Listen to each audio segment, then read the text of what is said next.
Jaws is one of the most iconic films of all time and a classic of American cinema.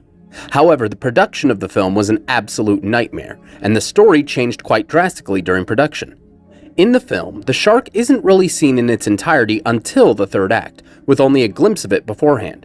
The original film, however, was not only going to feature the shark much more prominently throughout the film, but it was also more graphic and darker than the film we would eventually get.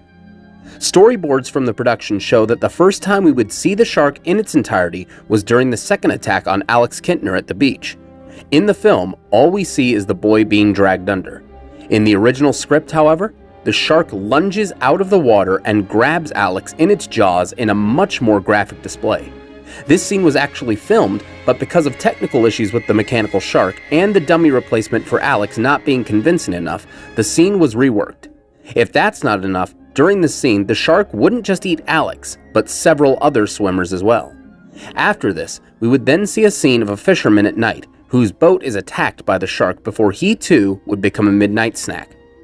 The most shocking revelation from these storyboards, however, is that in the original production, much like the book it was based on, Hooper would be killed by the shark. And here, we see that the shark lunges out of the water in front of the orca, Hooper clutched in its jaws. Brody attempts to shoot the shark, but inadvertently nails Hooper in the neck, giving him a double dose of fatality before the shark takes him back under. Now, Spielberg has gone on record saying that had the shark worked properly from the beginning, the film wouldn't have been as big of a hit as it was. Because the shark didn't work often, he was forced to utilize brilliant editing, music, and atmosphere to build the tension, and use the shark sparingly. And while it's interesting to think about what could have been, I think we can all agree that the film we got was far better for it.